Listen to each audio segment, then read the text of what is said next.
Assalamualaikum warahmatullahi wabarakatuh dan selamat malam.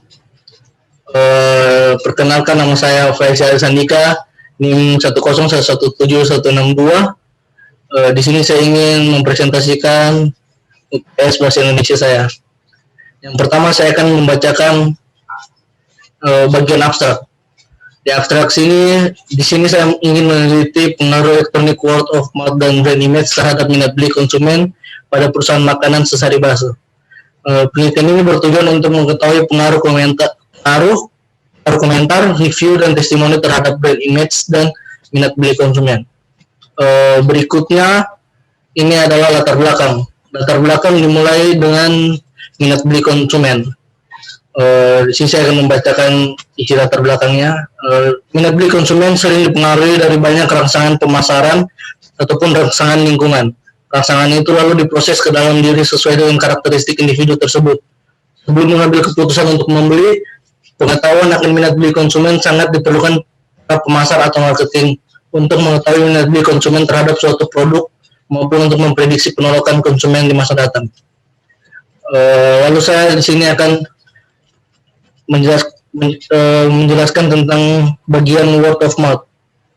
Word of mouth sudah tidak asing terdengar lagi. Ini dikarenakan word of mouth telah digunakan sebagai media promosi banyak perusahaan semenjak puluhan tahun lalu, bahkan ribuan tahun yang lalu. Promosi word of mouth jadi ketika konsumen merasa puas terhadap produk yang mereka beli. Konsumen akan cenderung bercerita kepada orang terdekatnya mengenai pengalaman mereka terhadap suatu produk. Saat ini word of mouth sudah berubah menjadi electronic word of mouth. Ada beberapa perbedaan antara word of mouth dan electronic word of mouth. Seperti yang disebutkan Brand dan Lilian tahun 2008, satu, mereka berkomunikasi tanpa tatap muka. Dua, informasi tersebut diberikan kepada penerima kembali tanpa meminta atau mencari.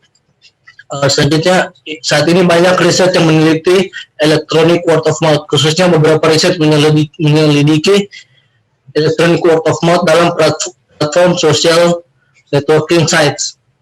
Hal ini terjadi karena fakta bahwa electronic word of mouth sekarang dianggap sebagai faktor yang paling dominan yang mempengaruhi keputusan pembelian konsumen.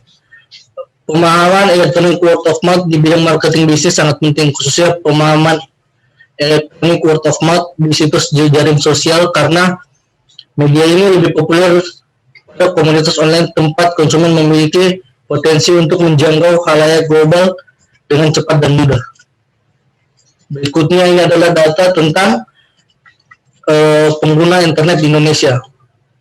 Dari gambar 1.1 menunjukkan Indonesia memiliki pengguna internet yang banyak, sebanyak 175,4 juta orang menggunakan internet, dan 160 juta orang Indonesia telah menggunakan sosial media, yang mana angka tersebut telah melebihi setengah dari populasi masyarakat Indonesia. Dari data-data tersebut kita dapat melihat bahwa internet dan sosial media adalah hal yang tidak asing lagi bagi masyarakat Indonesia. Ikut sertaan konsumen dalam memberi respon lewat komentar pada media sosial ataupun internet dimanfaatkan oleh konsumen guna menemukan informasi dan manfaat sebagai sarana dan media bertukar informasi yang disebut dengan electronic word of mouth. Komunikasi electronic word of mouth yang terbentuk di internet memungkinkan konsumen untuk saling tukar informasi terhadap produk tertentu. Komentar atau review yang diberikan konsumen lain, misalnya dalam sebuah platform ataupun komunitas, akan mampu mempengaruhi minat beli konsumen. Saat ini konsumen semakin kritis dan selektif dalam berperilaku untuk mengkonsumsi produk yang dibutuhkannya. Pengusaha-pengusaha harus semakin aktif dalam menganalisa strategi-strategi pemasaran secara efektif dan efisien. Seperti strategi electronic word of mouth. Electronic word of mouth karena konsumen lebih mempercayai kata-kata konsumen lain daripada kata-kata iklan yang diterbitkan oleh perusahaan. Selanjutnya saya akan menjelaskan tentang brand image. Merek mempunyai ciri khas, dan ciri khas inilah yang membuat suatu produk menjadi berbeda dengan yang lainnya, walaupun jenis produk tersebut sama. Permintaan pasar akan produk yang berkualitas yang membuat perusahaan terus mencoba meningkatkan kualitas produk dan mempertahankan citra merek produk yang mereka punya. Ketika memiliki produk yang mempunyai citra merek yang baik, perusahaan akan sangat diuntungkan, Maka dari itu perusahaan harus membuat dan menjaga citra merek mereka. Citra merek terbentuk karena pengalaman konsumsi konsumen dan kualitas produk yang dirasakan oleh konsumen.